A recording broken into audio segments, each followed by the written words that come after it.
Kábíyèsí Elédùmarè ọ̀gbàmùgbàmù ojú ọ̀run ò ṣeé gbámú ọba tó tẹ́lẹ̀ bí ẹni tẹ́ni tó tẹ́ sánmọ̀ bí ẹni tẹ́ṣọ ọba lẹ́ni ọba lọ́la ọba títí ayérayé kábíyìn ò sí Adédoyin Kúkọ̀yí lórúkọ mi èmi lọmọ olómi méjì ọmọ àtẹ̀kọ̀mọ́lẹ́pọ̀ kan ẹ̀kọ́ mímu ìka ìmọ̀ ọmọ aládé mẹ́rìndínlógún bẹ́ẹ̀ mi lọmọ àròbí ọmọ àtòrè mo kí yín káàbọ̀ sórí ètò Gbajúmọ̀ láti iléeṣẹ́ April Ventures Limited ètò tẹ́ ẹ nífẹ̀ẹ́ sí tẹ́ ẹ máa ń pè wá pé ní gbogbo ògbà lójoojúmọ́ lẹ́fẹ́ máa wò àmọ́ èyí náà mọ̀ pé ètò ńlá ni ètò tá à ń láti ṣiṣẹ́ takuntakun ká tó gbé wá sórí afẹ́fẹ́ ni a dẹ̀ dúpẹ́ fún àtìlẹ́yìn yín sí wa látọdún tó ti pẹ́ Ọlọ́run ọba Elédùmarè á bá mi wà pẹ̀lú yín àlejò wa lórí ètò lẹ́ni òdú ni wọ́n iṣẹ́ àìmọ̀fólókò ẹni tẹ́ ẹ nífẹ̀ẹ́ sí láti máa wò ní gbogbo ìgbà ni wọ́n ọmọ yín ni wọ́n iṣẹ́ tíátà ni wọ́n yàn láàyò tí wọ́n ń ṣe tí wọ́n dẹ̀ ń gbayì nídìí ẹ̀ ẹ̀yin lẹ́ni ká gbé wọn wá sórí ètò pẹ̀ tí ẹ fẹ́ mọ̀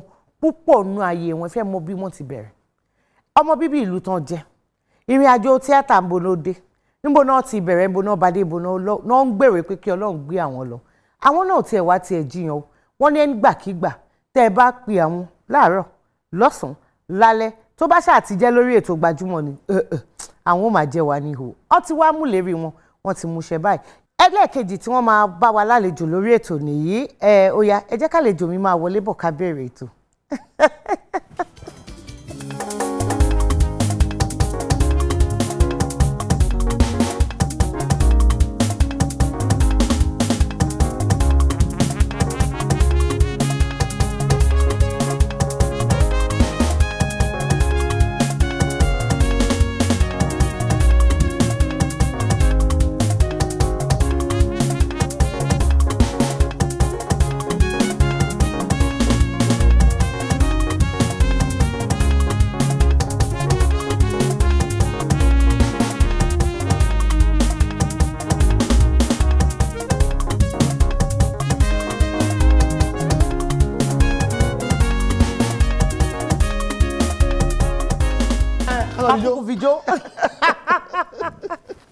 Ẹ káàbọ̀ sórí ètò Gbajúmọ̀ lẹ́ẹ̀kan sí.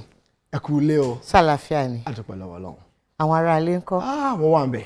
Ṣiṣẹ́ ń lọ déédéé. A dúpẹ́ lọ́wọ́ Ọlọ́run ló wà ń ṣe. Gẹ́gẹ́ bá a ṣe máa ń ṣe ní gbogbo ìgbà lórí ètò ní ìṣẹ́jú kan màá fún yín láyè láti kí àwọn olólùfẹ́ yín lé kẹ́dẹ̀ dárúkọ yín fún wọn. Ẹ̀yin tèmi nílé mo kí yín pé ẹ kú ilé o. Ṣé dáadáa la bá yín ẹ kú ọjọ́ mẹ́ta ẹ rí pé mo tún dé ẹlẹ́ẹ̀kejì mi rè ń bí màá tún lọ màá tún wá màá tún bá yín ṣé dáadáa wà ṣé ẹ wá pa ṣé. Orúkọ yín ńkọ́ ọmọ ìlú wo ni?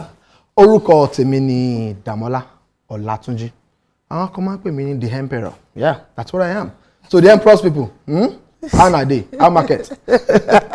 Mo jẹ́ ọmọ bíbí ìlú Ẹ̀dùn Àbọ̀n ní ìpínlẹ̀ Ọ̀ṣun tá à ń pè ní ìpínlẹ̀ ọmọlúàbí the state of Ọ̀ṣun. Nílẹ̀ ọmọlúàbí gan lẹ́yìn náà ọmọlúàbí ni wà àti ẹ̀rí bẹ́ẹ̀. So mo kí n gbẹ́ kulẹ̀ o. Kékeré yín báwo ló ṣe lọ? Mo bẹ̀rẹ̀ kékeré mi láti Ilé Ifẹ̀ mo lọ sí Chijuade Nursery Primary School, Olórogbo Road 7, nílé Ifẹ̀. Ìgbà yẹn gbé Mọdákẹ́kẹ́ and all that.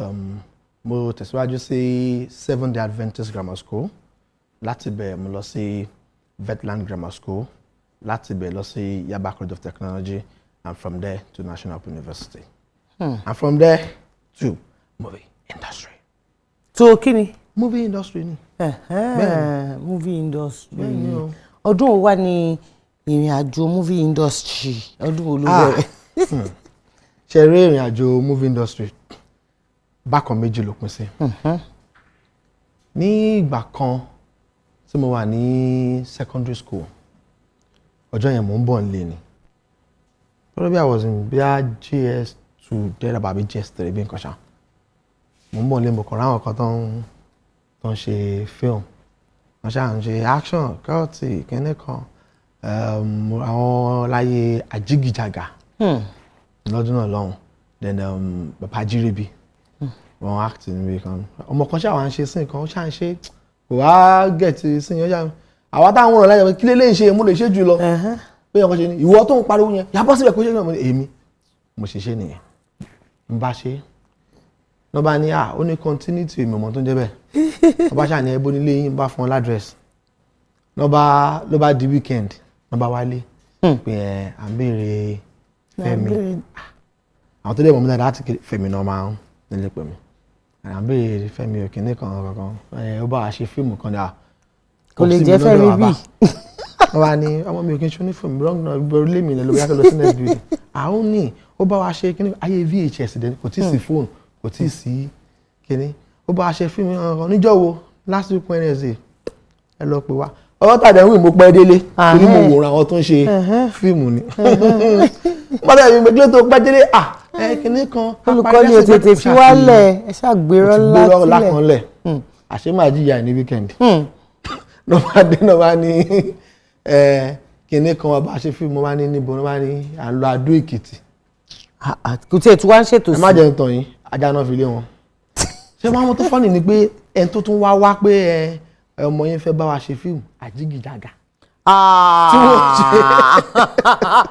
tí mo ṣe kárátà bí o lè fi kankan lọ́wọ́ ṣé ọba ṣáà lé wọn lẹ́yìn ọ̀pọ̀lọpọ̀ ẹ̀bẹ̀ lọ́dún náà lọ́hùn wọ́n ní dà máa lọ bá wọn ṣe ṣùgbọ́n táìmù táwọn tún wá mú jẹ́ táìmù tí màá wà ní school wọn ni kò sáyè ìyẹn ṣáà lọ ṣùgbọ́n láti gba èmi ti ní interest pé ok mo ṣàkàn láì kí n máa wo tẹlifíṣàn kíkan máa ṣe gbogbo àwọn kankan yẹn then gẹ́gẹ́ bí ọmọdé kálukú máa ní pé nǹkan báyìí ló fẹ́ ṣe mo like tí n bá gbé kámẹ́rà ilẹ̀ tẹ bá lọ kẹ́ tó dé màá ti tu wò màá ti yọ sọ́dọ̀ bí mi ò sọ́dọ̀ màá ti fi ṣíbí tu bí ṣíbí ò tu màá ti fọ̀bẹ tu mo mọ̀ pé mo nífẹ̀ẹ́ engineering bàtí ààyè dó àkàwé but popsi máa sọ kinní kan wá ní there's a difference between your potentials and your credentials.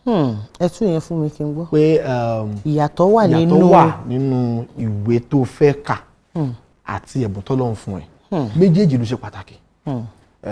láyé ìsìn gbẹ̀yìn ọmọ ìgbàlẹ̀ ọjà kó lọ kàwé mọ́ tó bá kàwé mọ́ tó bá ra machine tó fi ń gbálẹ̀ lórí Instagram wa pé we do cleaning we do kinní kan agbálẹ̀ ni kinní kan I'm a professional laundry man afọṣọ ta ni alágbàfọ̀ ni branding ni gbogbo ẹ̀ bá dé ẹ̀kọ́ àti ìmọ̀ téèyàn bá ní ló máa jẹ́ kí ìyàtọ̀ wà bẹ́ẹ̀ ló máa jẹ́ kí ìyàtọ̀ ńlá wà. gẹ́gẹ́ bí ọmọdé mi fẹ́ràn engineering ṣùgbọ́n ìgbà tí mò ń kàwé náà tá à ń ṣe engineering tá à ń ṣe gbogbo ẹ̀ náà mo kàn rí pé mo ṣáà kàn fẹ́ràn láti máa act mo ti rántí ọjọ́ kan tí èèyàn kan pàdé ẹ̀gbọ́n mi tó ní ẹ jọra o kíní kankan ẹ̀wọ̀n bóyá dà pé performance àtúnṣe nínú engineering làbúrò mi ń ṣe àti ẹ̀dọ́ mi gbọ́ kí ló gan ló lọ ṣé oṣù ọ̀pọ̀ engineering ló kà torí àwọn ọ̀rẹ́ mi tó ń ṣe tó wà ní art department nígbà yẹn tó bá ní performance tó wà short of cast. ẹ máa darapọ̀ mọ́ wọn àkàn ọ̀dọ́ ṣe kíní kan on the long run náà wà rí pé ó dà pé kíní mo fẹ́ owó mi ṣe bàtà parí tagado tó dà Damola. ọdún wo lẹ ṣetán níléèwé gíga? 2007. ẹ ṣetán. Damola ṣé wọn náà fẹ́ dàbí every other graduate tó mọ̀ wá títí tó máa ní àwọn aṣẹ́ káàkiri. máa gbọ́n pálí káàkiri. You have something within you tó lè ṣe. all the while gbogbo àyẹn náà mo máa ń tẹ̀lé ẹ̀gbọ́n mi kan Jare Ayo Martins ní NTA 10 a máa ń ṣe one night out on 10 nígbà yẹn before ìgbà tó máa school máa kọ́ mi lábàá àti lọ tẹ́jú oṣó àti lọ kìnìún kan over the weekend and another.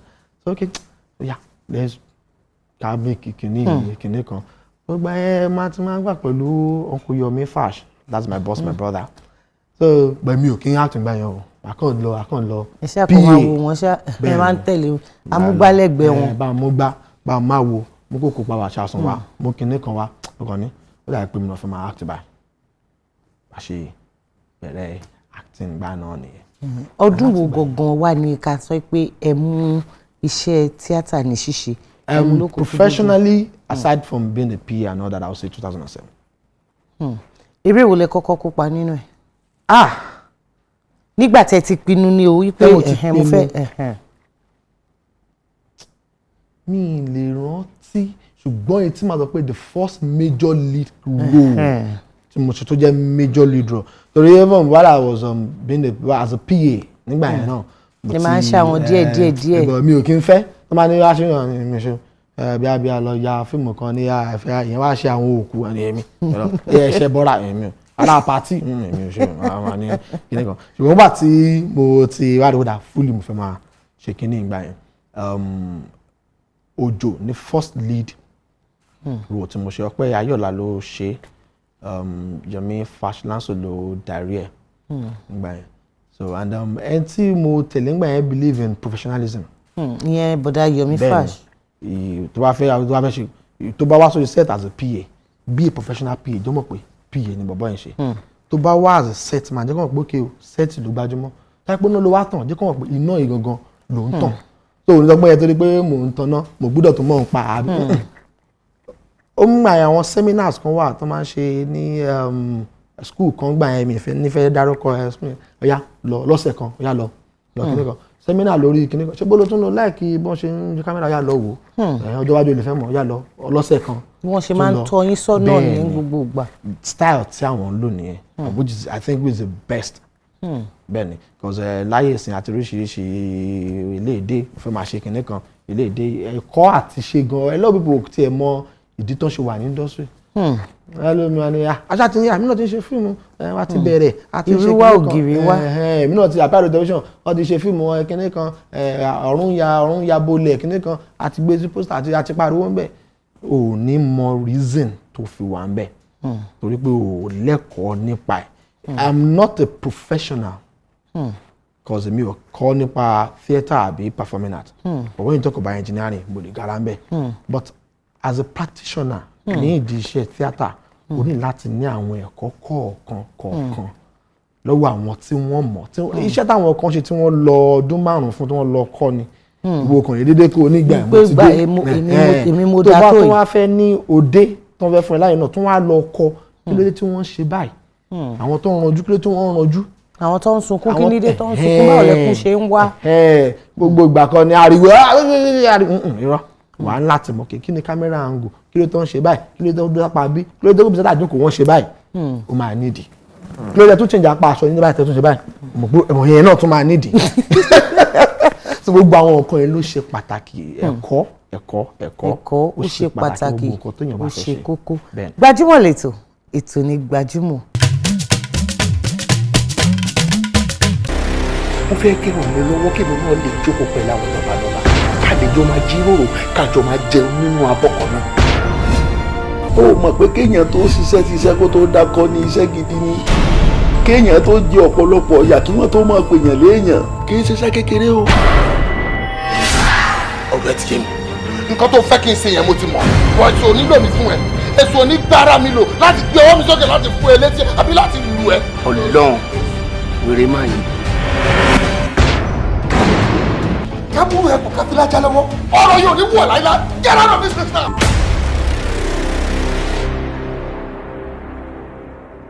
Bọ́lá Damola ẹ jẹ́ ká lọ ká wo iṣẹ́ díẹ̀ a mọ̀ pé iṣẹ́ tẹ́ ẹ ti ṣe tá a bá ní kábẹ̀sì ń kà á lè parí ẹ̀ a ṣe bí ẹ̀mẹ́jọ ẹ̀mẹ́wàá ni àdúpẹ́ lọ́dọ̀ ọlọ́ àmọ́ ẹ jẹ́ ká kàn wo díẹ̀ nínú àwọn iṣẹ́ dáadáa tẹ́ ti ṣe.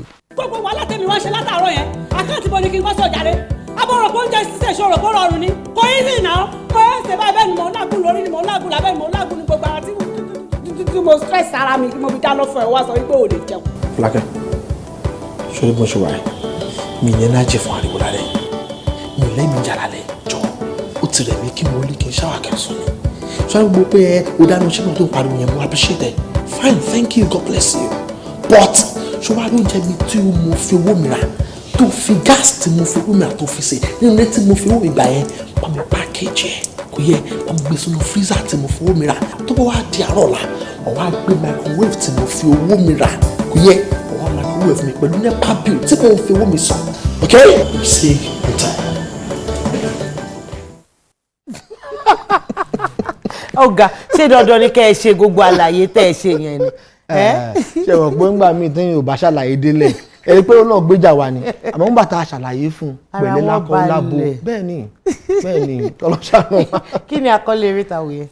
ìyá mi ọ̀pọ̀ òjò lórọ̀ tílẹ̀ ti fi mi ò lè rántí. ẹ lè rántí àmọ́ kẹ́ ẹ tó gbà láti kópa nínú eré gẹ́gẹ́ bí ẹni tó mọ nǹkan tó ń ṣe kí ni àwọn nǹkan tí ẹ máa ń wò kẹ́ ẹ tó gbà pé ó dáa mo fẹ́ darapọ̀ mọ́ṣẹ́ yìí. ṣe rí lọ́pọ̀lọpọ̀ ìgbà ẹlòmíì máa pè ní akọ́ṣíṣe ẹlòmíì á ní ìgbéraga ṣùgbọ́n ìwọ ló mọ nǹkan tí ò ń lé ìwọ ló mọ ibi tó fẹ́ dé ìwọ ló mọ ibi tó ń lọ ìwọ ló dé mọ ibi tó ti bẹ̀rẹ̀. bẹ́ẹ̀ni the kind of training tèmi ní àti irú ọ̀gá tí mo ní ó máa ní wọ̀ntìwọ̀ntì kọ́ lẹ́yìn dandan kọ́ ni pé tó bá jẹ́ méjì péré náà lẹ́yìn ẹ̀ ṣáà ti fi jẹ mọ́ sá wàá béèrè ẹjọ́ ta ló fẹ́ darí ẹ̀ àkọ́kọ́ torí èèyàn lè ní script tó dáa o lè ní story tó dáa tí olùdarí bá ti mẹ́hẹ̀ bí pé èèyàn kan lọ èmi dẹ̀ máa rí pé gbogbo iṣẹ́ téèyàn bá fẹ́ lọ ṣe gbogbo story bí pé ó fẹ́ lọ jagun ni nínú kí wọ́n pa ẹ́ sójú ogun tàbí kó pa wọ́n sójú ogun ìkànnì méjèèjì ló máa jẹ́ nínú kó borí àbí kan borí ẹ̀ ni tó bá wà ń lọ jagun pẹ̀lú script tó gbé dání o gbọ́dọ̀ pé ta gangan ló fẹ́ lead ogun yẹn ṣé n tó máa lead wa wọ náà ni àbẹ̀ n tó máa lead wa tá máa fi gba ife ẹ̀yẹ bọ̀ àkọ́kọ́ nìyẹn lẹ́yìn yẹn ẹ jẹ́ kí mi rí script yẹn tó bá wá rí script tó bá wá kà ẹ wo ta ló fẹ́ ṣe role báyìí torí ọ̀pọ̀lọpọ̀ àwọn producers wọn gbà míì sentiment máa wà bẹ́ẹ̀ gbọ́ torí pé lágbájá dọ́rẹ́ mi torí pé tàmẹ̀lì dọ́rẹ́ mi ló máa ṣe role báyìí kárátà ìṣe lágbájá lè gbé torí pé lágbájá ló kówó lẹ́yìn ló gbọ́dọ̀ ṣe kárátà báyìí. ìyẹn dẹ̀ wọ́pọ̀ ní iṣẹ́ yìí. torí pé òun ló kọ́lẹ̀ ẹni tá ló kówó lẹ̀ yìí bí pé fẹ́ gbé àdògán ìkòkò ńlá lórí àdògán kékeré ni agbára ò lè gbé ẹ fún ní kékeré kíní kan wà ní Nàìjíríà tó máa ń pè ní elastic limit tó bá múlọ́bà tó bá fà á máa ràn tó bá dé point kan á break that's a breaking point. now ẹni tí acting ò tí ì gbé nǹkan ńlá torí pé òun ló dẹ̀kọ̀ wọlé àbí torí pé òun ló ṣe kíní òun ló bá yín wá lé ibì kan ló mọ ẹnìkan tó mọ ẹnìkan wàá gbé róò ńlá tẹ́mi ẹ̀ ò lè gbélé lórí tó bá àtẹ̀ débì kan á drop gbogbo effort ẹ̀yin tẹ́ bá wà ń bẹ̀ yẹn àwa làbí pé fíìmù yẹn ò tí ẹ̀ dùn àìsùn àìwo àágùn ojú àwọn kan ni ẹgbẹ́ kó mẹ fíìmù yẹn ọdún járe meanwhile fíìmù yẹn dẹ̀ lè dùn ká ní pé ẹ wá àwọn tó ń mọ tó ń ṣe tó jẹ́ pé I don't cast with sentiment when it comes to my job kìíní lábàjá lè ṣe dáadáa tàmẹ̀dó lè ṣe òkè tàmẹ̀dó náà lè ṣe ṣùgbọ́n kò rí opportunity àti ṣe ni ẹ̀já jẹ́ òṣè ọ̀tọ̀ ọ̀dọ̀ gbé ọmọ kan dé lánàá ó ti mọ̀ láti ó ti búyàn ní lánàá ó lè búyàn ní gbogbo irọ́ bí bẹ́ẹ̀ kọ́ só gba àwọn kan lè máa ń béèrè tábà sọ tán ẹ̀hẹ́n ya àti ìyanjú gbogbo yẹn ẹja sọ̀rọ̀ owó oníkẹ̀kẹ́ yìí rere wá important gan. bẹ́ẹ̀ni. ọ̀pọ̀lọpọ̀ ìgbà la máa ń gbọ́ pé ẹ̀yin tí ẹ̀ ń ṣe iṣẹ́ tíátà ẹ máa ń ṣe ojúṣàájú pé èèyàn mi ní jẹ́ ń bá ṣe tó bá dìgbà tèmi náà á bá mi ṣe ṣé nǹkan tó dáa lélẹ́yìí àbí ká ẹ kú wò pé iṣẹ́ tá mò ń ṣe ni tí mo fi ń bọ́ ọmọ tí mo fi ń bá àwọn ìyàwó tí mo fi ń gbègbè ayé tó dáa ẹ san owó tó yẹ ṣé ẹ máa ń gba owó tó yẹ ṣẹ́yìn náà dẹ̀ máa ń san owó tó yẹ báwọn tó bá ń ṣiṣẹ́. eléyìnbó máa ń pè tá à ń ṣe ní showbiz show àti business náà papọ̀ ṣé wàá rí ọ̀pọ̀lọpọ̀ ìgbà tó rí pé apá ọ̀dọ̀ wa ń bí Africans ni wá Yorùbá ni wá a ní culture a ní àṣà àti ṣe tí ó recognize mọ̀lẹ́bí tó recognize alájọgbé ọ̀rẹ́ mi mọ́mi dáàdi ẹ̀ ló bí bọ̀dá kìnní kan àjọgbé rí nsọ́mọ́ Olúbàrígà àti mọ̀ra ní kìnní kan àfíìsì ẹ̀gbọ́n mi ni kìnní kan gbọ́dọ̀ ṣe kìnní kan báyọ̀ gbọ́dọ̀ jẹ́ bẹ́ẹ̀ gbogbo àwọn kan yẹn máa ń wọnú tiẹ̀ ṣùgbọ́n at the same time náà wàá mọ̀ pé show àti business tó bá ti ṣe show tó ṣe business àwọn tó ń ṣe show fún yẹn wọ́n á padà fi gbọ́ndọ̀ rẹ̀ aṣọ ò pé méjì jàre bàtà ẹ̀ ti ya lẹ́gbẹ̀ẹ́ ọkàn wà nù fíìmù ni kò rí jẹ́ ìyẹn wà ńbẹ̀ tó bá rántí pé business wà ńbẹ̀ okòwò wà ńbẹ̀ n tó lè ṣe tó lè fi ní lárí láìdí pé wàá máa káwọ́ sókè fẹ́ nìkan kó tó jẹun ni tó bá ti understand yẹn tó bá ti ń fi mọ̀lẹ́bí bọ̀ díẹ̀ wàá mọ̀ pé iṣẹ́ ni ìjà àkọ́kọ́ jọ sọ̀rọ̀ owó náà lágbájá 2 naira ni o tàmẹ̀dọ̀ 2 naira torí pé jára ilé ẹ̀yọ kọ́bọ̀ kan kó ń bẹ àwọn yẹn ló máa ṣe tó wọ́n sọ pé ẹjẹ́ ń bá ẹ ṣe o lè fi bá o lè délé gbogbo ní ẹjọ́ fún mi lépo ẹran ni màá fún ẹ lówó epo ọkọ mi lépo Ọlọ́run tó ṣòwò ọkọ̀ tààrà ọkọ̀ yóò ṣòwò epo sí má fẹ́ mi lówó epo fẹ́ mi lówó iṣẹ́. owó iṣẹ́ ni mo fẹ́ gbà. o lè lọ ẹjọ́ mo fẹ́ ra lè lẹ́kí ẹ mo gbẹ́ lágbájá ṣiṣẹ́ ọ̀rẹ́ mi ni ẹjẹ́ fún mi lẹ̀ ń ṣe bẹ́ẹ̀ showbiz ni show àti business fine torí pé ajá Africans torí pé ajá ilé ọmọ Yorùbá àṣà àṣìṣe wa máa wọlé díẹ̀díẹ̀ wà lóko dá. àmọ́ kò gbọ́dọ̀ pọ̀ jù. Even in law they say to every law there is an exception. mo máa wá díẹ̀ wọn kò gbọ́dọ̀ pọ̀ jù tó bá ti wá di pé yẹn gan ti wá dominate olúwa rẹ̀ ń roko parun ni. Gbajúmọ̀ lẹ́tọ̀ ètò ní Gbajúmọ̀ Damola ẹ jẹ́ ká lọ sí abala ẹ̀yin àtàwọn olólùfẹ́ yín èyí sáà ń pè ní ojú abẹ ṣó yá ká sojú abẹ ń pè. kò síbi tó pàgbà. orúkọ mi ni Abubakar Sidik láti ìlú Ìkòròdú. Damola Olatunji ni mo fẹ́ kí torí pé mo láìkì bó ṣe máa act àti bó ṣe máa ń ṣe action nínú fíìmù Ọlọ́run àtúbọ̀ máa ràn lọ́wọ́ adé túbọ̀ máa fún ṣe so kò ní lè lágbára Ọlọ́run. àmín o. orúkọ mi ni ìyáàfin àánú olúwapọ̀ káyọ̀dé. Damola Olatunji ó jẹ́ ọ̀tí mo nífẹ̀ẹ́ sí dáadáa mo wá fẹ́ bèèrè lọ́wọ́ pé láti bọ̀ tó ti ń ṣe fíìmù ṣé kò ní challenges kankan ni. ṣé ẹ̀dá lè wà ní ilé ayé kó má ní ìpèníjà. kò sí béèyàn ti fẹ́ ṣe èèyàn ò ní rìn kórí ó má mì challenges pọ̀ ṣùgbọ́n ibi téèyàn ń lọ àfojúsùn téèyàn bá ní ló máa ń keep èèyàn going ló máa ń dàbí epo fún anxiety àti dream èèyàn ambition èèyàn ìjà tí ò bá ní àfisùn tó bá dáwọ́lé nǹkan tí ìpèníjà bá dé á yẹra kó ń bẹ̀ mo jókòó kí ní ìṣe mo fẹ́ ṣe ó wù mí ṣe ìpèníjà máa wà bẹ́ẹ̀ ni jẹ́ ń lọ àìmọye kódà a ṣe ní lọ́wọ́lọ́wọ́ báyìí a tún máa ní lọ́la ọjọ́ tó bá ti wá rí ìpèníjà mọ́ níṣẹ́ tó bá ń ṣe a jẹ́ pé o wà relevant mọ́ nìyẹn o a jẹ́ pé o sí lọ́nà ẹ̀mọ́ tètè àti kíni gbé báàgì ẹ̀ gbọ̀nà kò bò mí lọ kò sọ́nà but tó wà pé ojoojúmọ́ challenges wá I like it when challenges come my way because I want to look for solution so that tell me bá ń face wọn ọ̀rẹ́ báyìí ni kò gbé gbà ṣùgbọ́n tí o bá ṣe ẹrí tó wá lọ pé ẹ̀kíní kan ṣe nǹkan kan ẹ̀mọdé tó bá ti ń sá fún ìdánwò kò ní lọ sí class tó kàn nígbà tá a kéré tó wá ti ní a fẹ́ lọ primary 5 tó wá ní exam má tiẹ̀ wà o lọ primary 5 nìyẹn o ṣùgbọ́n ọjọ́ tí o bá ti parí ìdánwò yẹn tó bá ti borí o lọ sí next class ni ó simple. ẹ jẹ́ àpadà sójú abẹ. orúkọ mi ni Ayadetunji Àtinúkẹ́. ìbéèrè mi fún Damola Olatunji ni pé ọmọ ìlú wo ni wọ́n àti pé àti tó ọdún mélòó tó ti ń ṣeré orí ìtàgé ìbéèrè mi ò jù bẹ́ẹ̀ yẹn lọ. Ayadetunji alákọ̀ọ́kọ́ mo tẹ̀ láìkì gèlè yín o ká ní mo orúkọ ẹ̀ ni mo bá sọ fún ìyàgbé ìjìnlẹ̀ káwọn náà bá mi ṣerú ẹ̀ mo ti sọ gbogbo ìbéèrè mo ti dáhùn ẹ̀ nígbà tí mo kọ́ ọmọ Ẹ̀dùn Àbọ̀n ni mí Ìkòyí tún ni mí àrọ̀ ni òwálé Oníkòyí òsì ní ogun àjàwẹ̀yìn ní múlẹ̀ Oníkòyí dé sí ogun ojoojúmọ́ ní múlẹ̀ àbáyín sún mi lọ ẹ wò ẹ má jẹ́ máa kíra mi rí mi máa wú. mi ò tiẹ̀ wá lówó tí mo fẹ́ ná yín. ní ìpínlẹ̀ Ọ̀ṣun state of Ọ̀ṣun. bọ́dà Damola ní ìgbà tẹ́ ti wá bẹ̀rẹ̀ sí í ṣe iṣẹ́ tíátà yìí ó ti tó bí eré mélòó àbí iṣẹ́ mélòó káti èyí pè léré nítorí iṣẹ́ ni fún àwọn tí wọ́n ń ṣe ó ti tó bí iṣẹ́ mélòó tẹ́ ti fọwọ́ra yín gbé jáde. ṣe rí gbogbo kínní nípele ni gbogbo sinimá tèmi fúnra mi ti kọ jáde tí mo ti produce 2 àtààbọ̀ ni. kí ni àbọ̀ tó wà náà yẹn. àbọ̀ yẹn ni mo bẹ̀rẹ̀ ní 4 years ago and according to the story there is a transition in all the cast wọ́n ti dàgbà sí wọ́n ti change event that ṣẹlẹ̀ 4 years ago and all that and mo ti pend àwọn cast tó wà ń bẹ̀ tí mo yẹ sọ yìí wọ́n máa rántí ṣùgbọ́n lọ́gbọ́rọ̀ Ọlọ́run mo ní mi dùn pé àwọn cast yẹn ti change. bẹ́ẹ̀ ṣe fẹ́ kán rí wọ́n ti rí bẹ́ẹ̀ náà. ṣe rí mi nínú wọn tí ò tún wá mọ tó ń ṣe ó dúdú ń gbà tá a yà ó ti funfun tó mari ma sọ ọ̀rẹ́ mo like bó ṣe funfun yìí o story wa ṣé o gbàgbé àyè máa parí ẹ o ìmí inú wọn àti sanra sí àdúpẹ́ lọ́wọ́ Ọlọ́run èmi nínú wa àti dàgbà sí èèyàn kan ló kọ̀ wá tí ó kàn dàgbà sí. ta nínú wọn yẹn náà. Ibrahim Chata ni mo sì sọ fún mi ò mọ tẹ́gbọ̀n yẹn ṣe.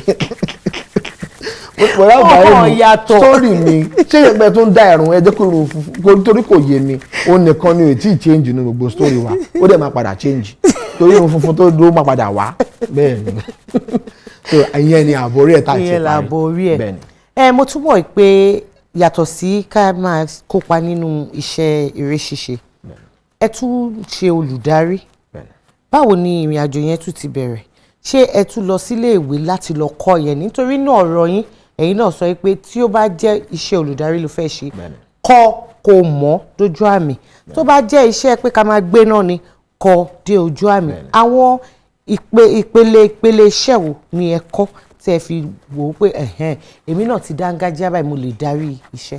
ẹ ṣe ṣeré yẹn máa ní ilé lèèyàn máa ń wò àtúnṣọmọ lórúkọ ẹni téèyàn bá bá rìn nígbà tí I don't want to go spiritual or biblical now nígbà tí ilà iṣẹ́ abẹ́ ilà ajá rìn ó fún ní àná ìtìn díẹ̀ ẹni tí ó jẹ́ ọ̀gá mi ní industry Olúwayọ̀mí Oláròtẹ̀mí Fáṣọláńsọ God bless you sir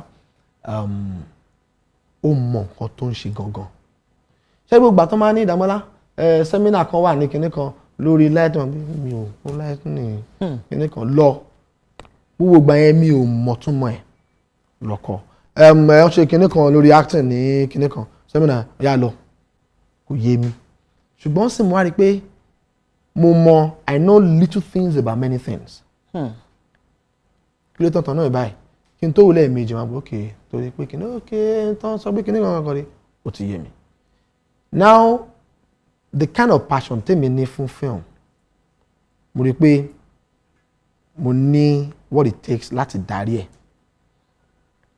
and ẹni tí mo tẹ̀lé náà director ni is a technical director kò kàn ṣe pé yá ẹ sọ̀rọ̀ bí sọ̀rọ̀ ọlọ́run mo báyìí àti point báyìí apá ìgbọ́dọ̀ wà báyìí àti point báyìí ọ̀run ìgbọ́dọ̀ wà báyìí yá káìtàmù yẹn kámẹ́rà ìgbọ́dọ̀ lọ báyìí gbogbo àwọn nǹkan yẹn ni ó máa ń ṣe nígbà tí wọ́n á wò pé ó dà ìgbà mi máa ní kí ni ìdí ṣe akọ̀yẹ̀ explain kò yé mi tó bá tẹ́ pọ̀ á bèrè nǹkan lórí nǹkan kan yẹn sẹ́mínà fáwọn olùkíní kan obìnrin pa kámẹ́rà àti lẹ́nsì kan wọ́n fẹ́ ṣe kíní olùkíní yà lọ bẹ̀ kíní kan àtúnwá ni ẹ máa sanwó láti kọ́ kíní kan kí ló tẹ́gbọ̀n jẹ́ máa wíwèé sí owó kò tí wàá ṣe gbogbo àwọn nǹkan yẹn ni mo wá rí nísìn tó ń wúlò fún bẹ́ẹ̀ ni tó ń wúlò so it's part of what you need to know as a movie maker kò kàn ṣe pé yá action ẹ bọ́ bẹ̀ ẹ sọ̀rọ̀ kẹ́ ẹ máa lọ ó dàbí bí actor ń gbà mí gan tó bá tún máa wọn kankan yẹn ó máa tún ràn ẹ́ lọ́wọ́ láti ran interpretation ẹ lọ́wọ́ pẹ̀lú director ẹ torí at the point ngbà kan a rí directors everywhere ilé inú akọ̀wé akọ̀nù náà ti ń director ó dà ẹni kankan ṣọwárí àwọn director kan àti pé tó bá ti bá wọn ṣiṣẹ́ wàá rí lára wọn àti pé àgbàdà báyìí mo like style mo ti jí mú lára tiẹ̀ nìyẹn tàbí báyìí mo like style mo ti jí mú lára tiẹ̀ nìyẹn so wàá tọ́ gbogbo as an actor gbogbo àwọn directors mo ti bá ṣiṣẹ́ yìí best quality eléèrè best quality eléèrè tẹ́lẹ̀rè wọ̀ rárá mú kó ra brand ẹ̀ fún ara ẹ̀ kó ṣe kíni kó máa lò kó wá farabalẹ̀ and oríṣiríṣi ọ̀nà lè owó lè gbà láti wá information láyé ìsìn ibi tí education ti wá nìyẹn gbogbo nǹkan kan náà máa kọ́yàn nǹkan mi wà tó pọ̀ ló máa kọ́ra ẹ̀ nǹkan mi wà tó pọ̀ ló máa make research lórí ẹ̀ ń pa ẹ̀ wàá kà láti mọ̀ so gbogbo ọ̀la ń lo fóònù yìí ọmọ ní ayélujára kò síbi tó lè bá dé kò sí tó wá lórí ẹ̀ tó rí tó bá kò sí bí wọ́n ṣe ń gbé ẹsẹ̀ ẹjọ́ enter àgbéwá bẹ́ẹ̀ni bí wọ́n ṣe ń dín àkàrà enter àgbéwá bẹ́ẹ̀ni kò sí nǹkan téèyàn wá láyé téèyàn mọ̀ but because most of us we are so lazy a máa retí pé wọ́n gbọ́dọ̀ kọ́ mi ni wọ́n gbọ́dọ̀ sọ báyìí fún mi ni wọ́n bá bí èèyàn máa tún ra ẹ̀bí ni òun ló fa ìrìn àjò directing. ẹ ṣe ìbéèrè míì tí mo wá fẹ́ bí ká tó kúrò ní abala yìí òun ni pé ẹ̀yin gẹ́gẹ́ bí ẹnìkan tó jẹ́ pé ayọ̀ ọkàn yín ìdí iṣẹ́ yìí náà ni àwọn náà wà ọ̀pọ̀lọpọ̀ àwọn ẹlẹgbẹ́ yín tá bá béèrè pé ṣé ìyàwó yìí ṣe iṣẹ́ tíátà ní irọ́ mi lè fẹ́ ẹni tó ń ṣiṣẹ́ tíátà nítorí èèyàn kan á ṣiṣẹ́ èèyàn kan á mójútó lé ni àmọ́ ẹ̀yin méjèèjì iṣẹ́ kan náà òun lẹ́jọ́ ń ṣe ọlọ́run dẹ̀ ti wá tún jogún àwọn ògo wẹrẹ fún yín báwo lẹ ṣe ń ṣe tí kan ò dín kan lọ́wọ́. Sherry, marriage is an institution. Téèyàn ò kì í gba certificate bóyá o ti ṣe dáadáa ń bẹ o. Ilé ẹ̀kọ́ tó tiẹ̀ nígbà mi ẹ̀yẹ rárá ni. Kò sí institution tó pé èèyàn ń kọ́ ẹ̀kọ́ sí lójoojúmọ́. Ṣùgbọ́n relationship ó ní láti ní ọ̀pọ̀lọpọ̀ understanding nínú. Orí ọ̀fẹ́ tèmi nígbà àkọ́kọ́. Ìyàwó mi jẹ́ theatre professional. Èmi jẹ́ theatre practitioner. Òun lọ school. Ó kà nípa performing art. Àwọn nǹkan míì tèmi ò mọ̀ nípa theatre òun mọ̀. Tí n bá ṣe nǹkan mi á ní àtàwọn kí ni mí nìkan tó ṣe mo mọ̀ ó kàn wà creative èmi kàn wà creative nípa ìwé kí wọ́n wà ní nínú theatre kí ní báyìí là ń pè. Bóyá sọ yẹn èmi á mú màá lọ find out nípa tó bá yà wá ní kí n tó ta fún lánàá yẹn ṣé o pé kí ni tó lè ṣe báyìí lánàá yẹn mo mọ̀ lókè mo ti kọ́ ẹsẹ̀ ẹ̀ ṣe èyí lẹ́kọ̀ọ́ tó bá kan ọ̀rọ̀ engineering náà kò ní bẹ́ẹ̀ mi náà àgé o gbogbo nǹkan ìlà wa la máa jókòó bódà báwo la ṣe fẹ́ ṣe báyìí ní kinní kan ó dà torí àwọn ọmọ a máa ṣe báyìí ok mi níṣẹ́ báyìí níjọba báyìí iṣẹ́ báyìí kí ni wọn iṣẹ́ báyìí yẹn ṣe kí ni wọn irọ́ máa ṣe irọ́ ṣe léyìí ok léyìí máa fàyè fáwọn ọmọ eléyìí máa ṣe kinní kan àsọyépọ̀ tó kúnná ó wà fún ni understanding and that's just it. Gbogbo ẹ̀yin olólùfẹ́ bọ̀dà Dàmọ́lá ṣé èyí ní ìbéèrè mi tẹ́ fẹ́ bí wọ́n nọ́mbà tí àdírẹ́sì tó hàn ní lọ́wọ́ báyìí ní ojú amóhùnmáwòrán yín ó ní kẹ́ máa fi àwọn ìbéèrè yìí kẹ́ máa fi ránṣẹ́ sí. Gbajúmọ̀ lẹ́tọ̀ ètò ní Gbajúmọ̀. Gbajúmọ̀ lẹ́tọ̀ ètò ní Gbajúmọ̀. Mo kí yín nílé lóko àtìlẹ́yìn òdì orúkọ tèmi ní Ìbírónkẹ́ Adébísí Odúsànyà. Ẹ máa wo ètò Gbajúmọ̀ torí lórí ètò ilẹ̀ ti lè pàdé àwọn olólùfẹ́ yín lóríṣiríṣi lóníranran lọ́lọ́kan ọ̀jọ̀kan gbogbo ìbéèrè tó bá ti wù yín lọ́kàn tẹ́ fẹ́ mọ̀ ń pa wa àwọn nǹkan tó rí yín lójú tí ò yé yín tàbí táwọn èèyàn ń parọ́ fún yín lórí ẹ̀ ẹ kàn sí wọn lórí ètò Gbajúmọ̀ wọ́n á gbé wa wá sórí afẹ́fẹ́ àdẹ́bà yín sàn ẹ ṣe púpọ̀. wọ́n máa ló lé ilẹ̀ tíṣù o. wàhálà ti dé báyìí ẹ sì lásán lèmi náà rí bí ìrítọ̀ tún ẹ ti oṣù lélẹ́yìn náà kí ló wá gbé bàtà ẹ ti ọ̀tún. ṣé wàá mọ̀ pé ẹni tí ó bá jẹ gbẹngbẹ yóò tilẹ̀kùn gbẹngbẹ ni. If you push me further, you will bring out the animal in me. Don't give a damn! Don't tell me that nonsense, man. àtàṣewádé ológun àwákì ìbájọ bọ́ bàtà lẹ̀ bí sí ni. ṣọmọ kékeré ni mi ṣọmọ dédé wù mí kí n máa fẹsẹ̀ máa rìn ni. yọ bàtà yọṣu I mean yọṣu. ibi dẹ́ ẹ bá fi ẹsẹ̀ kan bàtà tèmi sí ẹ lọ́rẹ̀ mú jáde o bí bẹ́ẹ̀ kọ́ nǹkan ṣe. Bó ṣe yẹ kó rí nìyẹn. ibi mo sọ fún wọn pé bàtà mi kò ní kí wọ́n máa lò. gbogbo èèyàn máa gbá máa ro gbogbo ẹ̀. bí gbogbo èèyàn bá gbọ́ nǹkan ṣe. níbi tí àgbàlagbà bá ti kú ya tí ọmọdé bá gbé àkàbà tó bá gùn bẹ̀ kò lè rí nǹkan.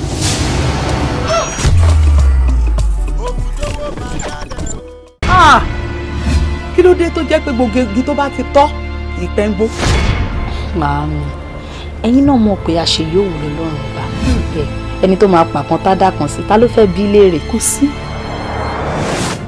Yes, but what? The chance of surviving the operation is 50-50. ṣé a ní má gbàwé báyìí. kí lẹ mọ̀ nípa ọ̀rọ̀ yìí àti pé báwo ni ọmọkùnrin yìí ṣe rí. bàbá ní ká dàálẹ̀ ká tún sá ọ̀rọ̀ yìí ó ta kókó.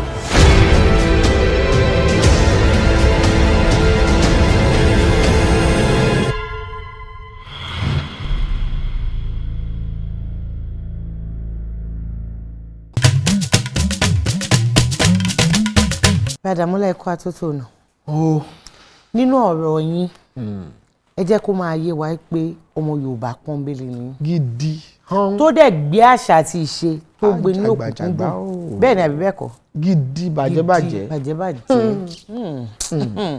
abala tá a fẹ́ wọ̀ iṣẹ́ tiẹ̀ mọ́. ẹni tó bá láyà ni. ẹni tó bá láyà ni gẹ́gẹ́ ayáre ayáre ẹ ti ṣe sí. tó kí pọ́pọ́. ó yá ẹ ṣàgbọ̀n ká mú un. abala ṣó láyà òun ló kàn ní ìsìn ìbéèrè mẹ́wàá òun ló wà ní òṣùkú yìí. mẹ́wàá mo fẹ́ dáhùn. mẹ́wẹ̀wá ẹja kọ́ bẹ́ẹ̀ látòrí mẹ́ta tẹ́ bá ti gba mẹ́tẹ̀ẹ̀ta yẹn àtúwá mú mi ó yẹ kọ́kọ́ mú mẹ́ta. ṣá kò lẹ́ẹ̀kan náà yàtọ̀ kákó nǹkan. bẹ́ẹ̀ bá ṣe fẹ́.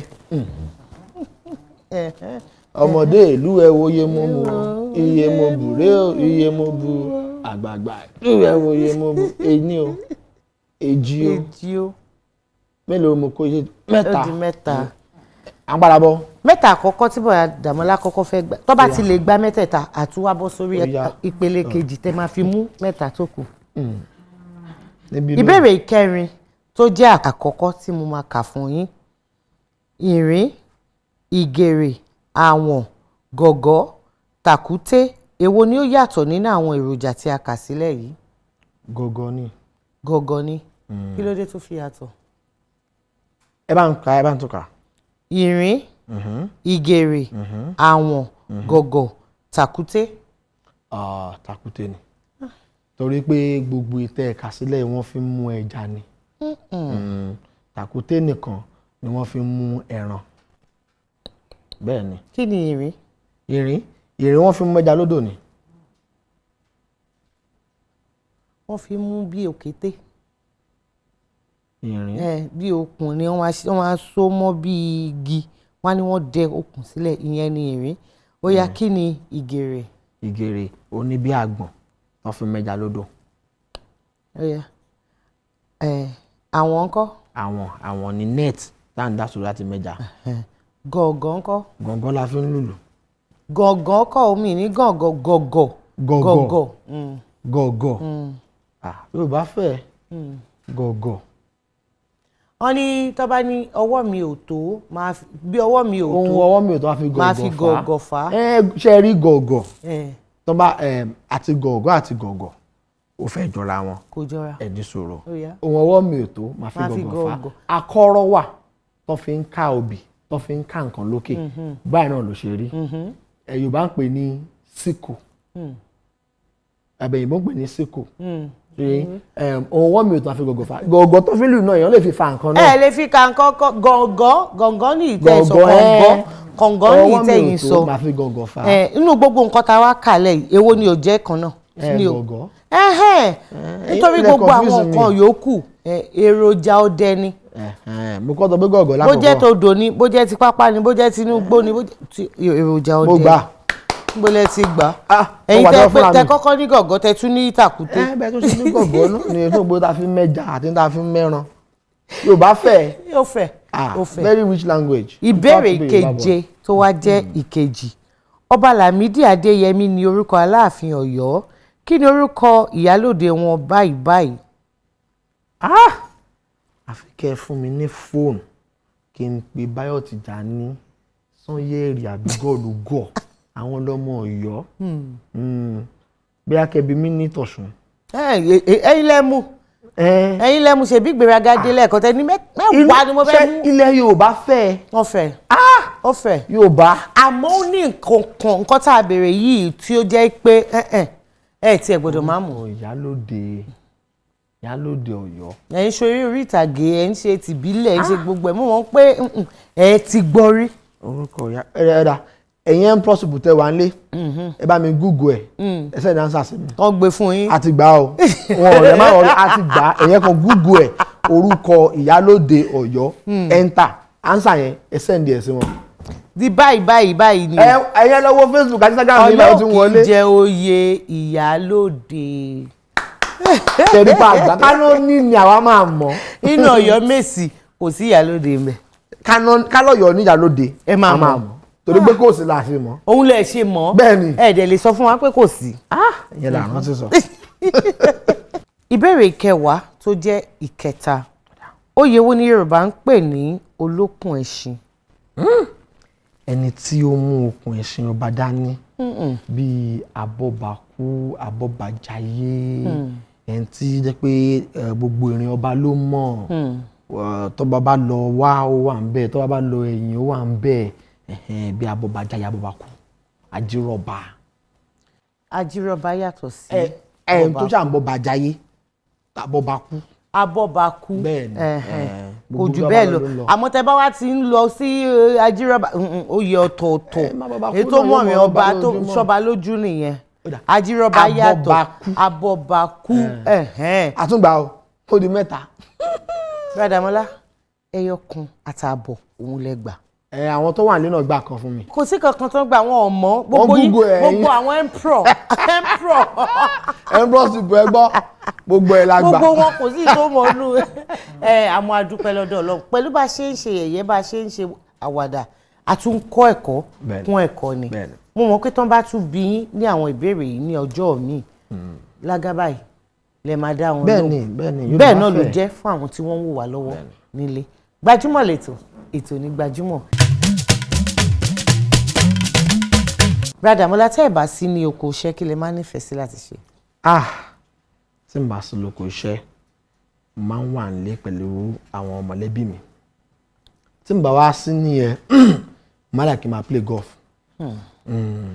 eré àfigigbẹ́yìn méjì. Bí fàájì bí ijó bí nǹkan kan kọ́ṣẹ́ ìfẹ́ràn ọjọ́ ìfẹ́ràn orin gbígbọ́ ni. mo fẹ́ràn ọjọ́ mo fẹ́ràn orin gbọ́ mo fẹ́ràn ká wo fíìmù ká ṣe fàájì. irú orin wo lẹ máa ń gbọ́. àwọn tí máa ń gbọ́ àwọn orin ayé ìjọ ni o àwọn orin tó mí iṣẹ́ tí ó ṣe bébí ṣídìílẹ̀ sọ́yàn lẹ́wọ̀n rẹ̀ àwọn orin ìṣẹ̀lẹ̀ ní ọbẹ̀ ó yẹ bá ń gbé ohùn sókè lọ́hùn abala Gbajúmọ̀ ń jó òun ló kọ báyìí Brother Damola ó yá.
a ti ń go cashless báyà kí n go cash kiri mọ́. máa wájú àdúrú yẹn wájú yín ẹ̀ tí ẹ̀ wá níná mi lówó Brother Damola. ẹ mú ATM yín wá àti pin ẹ máa rà láàmú. aláàmù bá ijó tá a jó tán sí yẹn talent tó kọ. Àyìnlá Ọmọwúrà. Àyìnlá Ọmọwúrà wọ́n wá pe àkọlé ẹ̀ ní. Ìṣe ilé. Ìṣe ilé. Ìṣe ilé ni ìṣe ilé ni wà important. Brother Damola ilé ti tó lọ báyìí. Gidi. Bẹ́tẹ̀ ṣe ijó tẹ̀ mí hẹlẹhẹlẹ gan báwo wá ni. Ijó la fi jó. Ijó la fi jó. Mo fẹ́ kẹ́ ẹ gba àwọn ògo wẹrẹ tí wọ́n wò yín gẹ́gẹ́ bí àwòkọ́ṣe nílé lókè òkun. Mo fẹ́ kẹ́ ẹ gbà wọ́n ní ọ̀rọ̀ ìyànjú ní ìṣẹ́jú kan péré. Ẹ̀yin tí ẹ ń wò mí lé mo kí n pé kó dédé àsìkò yìí. Ṣé rí gbogbo nǹkan tí èèyàn bá fẹ́ ṣe láyé education wà very very important. It's not negotiable. Do you understand? Education ó ṣe kókó ó ṣe bó fẹ́ gbá bọ́ọ̀lù kàwé ná bó fẹ́ kọrin kàwé kún bẹ́ẹ̀ ni ó ṣe kókó ẹlẹ́ẹ̀kejì kéèyàn wá kún fàdúrà ẹgbẹ́ búburú ó ń bàbá rere jẹ́ má jẹun tán ẹ tó o bá ti fa kinní kan òun lè ṣe kinní kan ọ̀hún tán ẹ ní o tó bá dé bó ní ṣe báyìí gbogbo dream tó ní yẹn gbàmísọ̀ tó ní yẹn ó ti lọ ní o say no to drugs say no to drug abuse please please and please. Ẹ ṣe gan-an ni ọ̀rọ̀ ńlá òun ni ẹ ti sọ yẹn a dúpẹ́ lọ́dọ̀ Ọlọ́run tó jẹ́ kán létí ìgbọ́ Ọlọ́run tó jẹ́ kán ní etí a jẹ́ kán létí ìgbọ́. Àmín. Láti ọ̀dọ̀ olóòtú àgbà iléeṣẹ́ Gbajúmọ̀ wọ́n ní ká fún yín lẹ́bùn nínú ẹ̀bùn wá láti ọ̀dọ̀ Dúpẹ́ Cosmetics Alhaja Shine Nafcab Enterprises àwọn náà wọ́n fún yín lẹ́bùn bí ẹ dúpẹ́ lọ́wọ́. Gbogbo ẹ̀yin tí ẹ ní kí wọ́n fún wa lẹ́bùn ẹ ṣé gan ni o ọwọ́ yẹn máa lọ sókè o and iléeṣẹ́ Preventures náà ẹ ṣé gan ni thank you so much. Gbajúmọ̀ ètò yóò ní bàjẹ́ lágbára lọ́wọ́ Ọlọ́run ẹ ṣé gan ni thank you so much. Ilé tiwa tó lọ àmọ́ gẹ́gẹ́ bí Brother Damola ṣe sọ gbogbo nǹkan tá a bá nípinnu láti ṣe nílé ayé ẹ jẹ́ ká fi ti Ọlọ́run ọba ká fi síwájú ká wá bẹ̀rẹ̀ láti ṣe iṣẹ́ takuntakun ká dẹ̀ ní ìgbàgbọ́ wípé gbogbo nǹkan tá a bá dáwọ́lé wípé ó máa ṣeé ṣe fún wa wípé kò ní ṣeé ṣe yẹn ẹ jẹ́ ká yọ kúrò tẹ́ ẹ bá ti gbà lérò tẹ́ ti bá Ọlọ́run sọ ẹ ṣiṣẹ́ láti jẹ́ kí ó wá sí ìmúṣẹ lágbára lọ́wọ́ Ọlọ́run òkè báyìí ni gbogbo wa máa bára wa Adédoyin Kúkọ̀yí mo fẹ́ máa fi àsìkò yìí dágbére pé láyọ̀.